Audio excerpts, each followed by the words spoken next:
Well, you know, this summer is it's gearing up to be a pretty damn weird summer. There's a lot of craziness going on. This COVID thing has got a lot of us thinking that we probably won't be spending a lot of time at the beach or some of the other places that we usually like to go. But there is one universal truth, and that is that we want to still feel good about ourselves. And typically, when I put on a fragrance, I feel great about myself. So I'm gonna keep on wearing fragrances this summer. So I put together this list so that I could share with you guys some of the fragrances that I'll be wearing this summer and having a great time doing it. Here we go.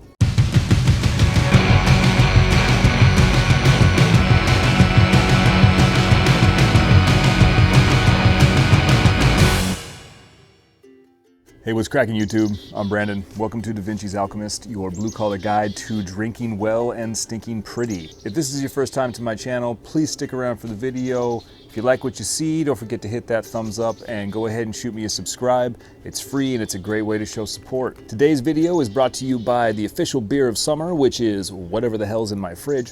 And this is my top 10 designer fragrances that I'll be wearing this summer. These are gonna be in no particular order of importance, folks.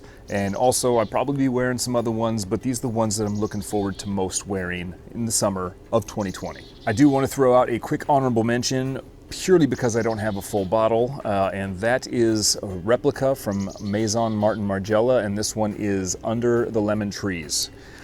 Don't quite have a full bottle yet, as you can see. It is just the travel sprayer, but man, the smell on this is great. It's musky a little bit, slightly. It's got some great citrus, a little bit of green notes, slightly soapy. It's definitely one of my favorites. Why I don't have a full bottle of this yet, I don't know. Probably at the end of the summer, that's what I'll do. So anyway, that's my honorable mention.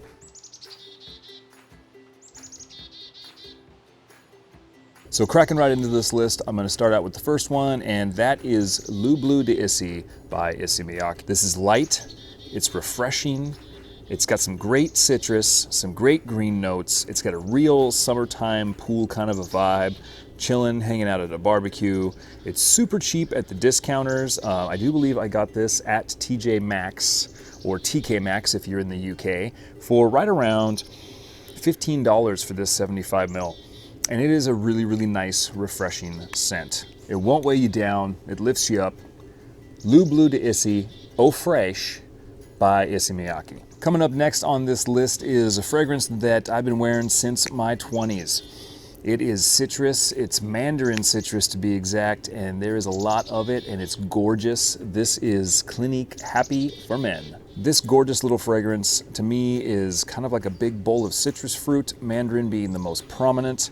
There's a little bit of light woodiness in the dry down, and it brings back memories. Pro tip for all you fellas out there, the ladies love this on a super confident guy. This got me a good deal of attention when I was younger, and I still love it to this day. Clinique Happy for Men at the number 2 spot. Cheapie alert, coming at you with a super cheapie from the house of Zara, and that is scent number 1. Now, this is relatively similar, quite similar actually, to Santal 33. Now, it is actually quite a bit sharper, which I dig, and it's got pretty damn good longevity. It does dry down to a nice creamy sandalwood once that kind of sharpness mellows its way out. And if you can't find this, because I'm not 100% sure they still sell it in this iteration, you can get one that's exactly like this from my understanding, and they literally call it sandalwood, but instead of A's, they put 4s as their A's. Not sure what that's all about, don't really care. Either way, for a great, creamy, fresh and slightly robust and punchy sandalwood, this is scent number 1 from Zara. So this next one, you're gonna see a lot of people talk about the original, you're gonna see a lot of people talk about the Eau Intense, but recent purchase for me within the last 4 or 5 months, and that is Dolce Gabbana's Light Blue Sun Edition. I really dig this because there's still that gorgeous citrus that's in it, but there's a little bit of an ocean air kick. There's definitely a nice salty accord, and it's a dry kind of salty accord. And on top of that dry salty accord is this woody sort of coconut vibe. Not a sweet sticky coconut, but it has that nice dense feel of like the coconut meat itself. Really dig this one, guys. If you get a chance, try it out. Can't go wrong. Dolce Gabbana Light Blue Sun. So this next one might throw you guys for a bit of a curve. Now, typically I wouldn't have thought summer fragrance until I wore it a couple of times last summer, fell in love with it, for the summertime. It's got a really nice fresh vibe, and it certainly keeps you feeling put together. This is Montblanc Individual. Now, again, as I said, I know you're thinking, whoa, for summertime, really? But this is fresh as hell for the summer. I'm digging it, loving it. Love that raspberry feel. Love that nice, soft, fuzzy fabric softener vibe that it has going on. It gets you feeling really good, and honestly, this is one of those summertime fragrances that you can put on towards the later part of the day, or even, start of the day, but as you move on into the evening, it has a great transition factor for it. So again, Montblanc Individual. Time for a bit of complexity. Delicious, wonderful complexity. This next one has that in spades. It's peppery and it's green. It has some great citruses and some other fruits going on, and it pops. This is Artisan Pure by John Varvatos. Or is it Varvatos? I never can tell. This gorgeous composition stands out like crazy. It has some good florals. Again, it's got some fruit. It's got some good wood. It's got some good citruses. And for me, it's like a new discovery with every sniff.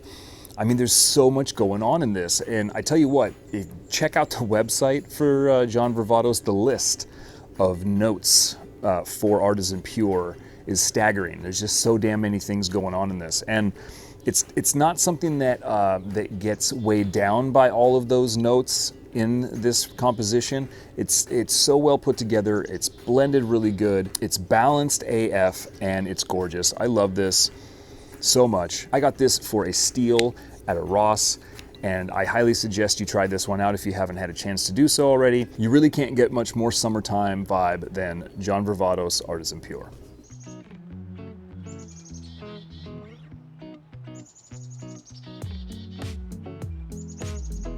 All right, so I wanted to include some fragrances in this list that were gonna be a little bit darker. They're gonna be a little bit more weighty. These are fragrances that you're gonna be able to wear in the later part of the day, transitioning into that summer evening, going to that bonfire at the beach, hanging out at a barbecue, or just sitting in your own backyard, out by your own bonfire, or your own barbecue, because you're all by yourself.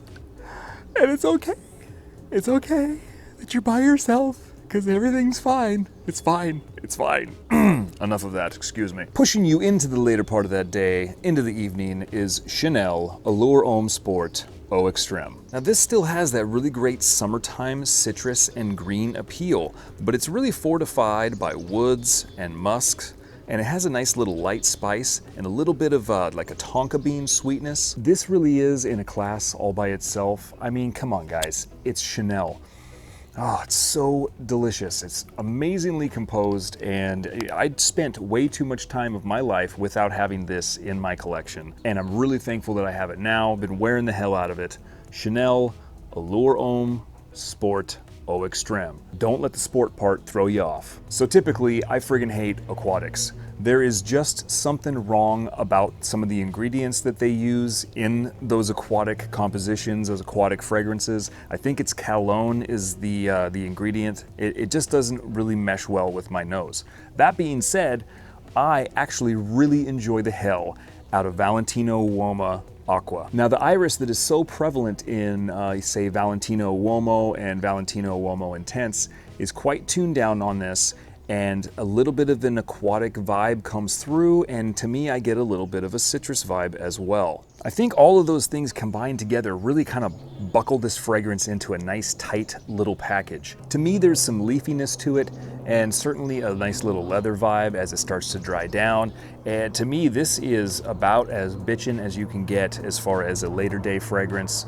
Put on some fresh new threads, go to a nice beachside barbecue, try to pick yourself up a date for the night, you know what I'm saying? You put this on and you're not gonna smell like a disgusting slouch. This is really great. Valentino Uomo Aqua, check it out. So my very first fragrance review I ever did on this channel was of this next fragrance. This one is Banana Republic 06 Black Platinum. I absolutely still stand by it. It's got some nice, sexy muskiness, some delicious, beautiful jasmine that just kind of pokes through, some nice peppery leather, and this little tinge, this like slight tinge of like a lemony patchouli vibe. This is a, oh, I'm gonna need you to help me stay warm underneath this blanket fragrance. It sits a little closer to the body, and it gives whoever you're with a reason to snuggle up to your chest. Friggin' win-win, right? Also can be had for a really good price on discounters, Banana Republic 06 Black Platinum. All right, coming to the final one on the list. This is certainly more looked at, I think, in the fall for some people.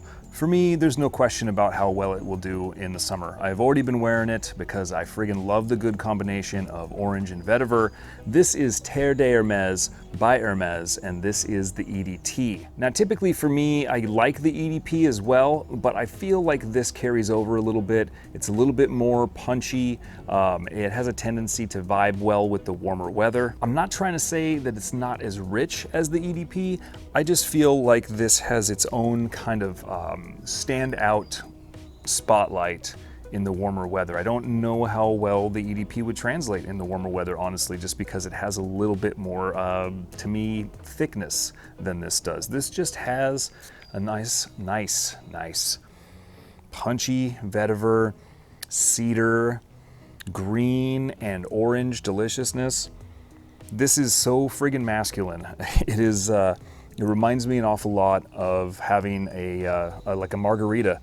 There's just a certain vibe, and the woodiness that comes through, it certainly translates to being out in the woods or, you know, driftwood fire, that sort of a thing. Man, this is just, you know, I take that back. This one might be, to me, this might be kind of the iteration of Summer in a Bottle, a little more than Artisan Pure. I'm gonna have to wear them back to back for a while and see what my decision is. Doesn't really matter at this point. Final fragrance of the day, Terre de Hermes by Hermes EDT. Well, Frag Fam, it has been a blast, but that is it for my top 10 summer fragrances designer edition for 2020. Thank you so very much for sticking around and watching my video. New viewers and subscribers, I appreciate you guys like you would not believe. If you are new to this channel, I will reiterate, go ahead and smash the hell out of that notification bell so that you know when I'm dropping more videos. Don't forget to subscribe. Don't forget to hit those thumbs up. And don't forget to drop me a comment down below. Let me know what you guys are wearing this year for your summer designer fragrances. I'm super interested to hear what other people are gonna be wearing. I hope everybody's being safe, and I hope everybody's being healthy. And I hope that you all have a wonderful summer, and I hope that you look back on it with fondness. And don't forget, no matter what it is you're doing, no matter where you are, no matter where you go, keep calm, stink pretty, and I'll see you on the next one.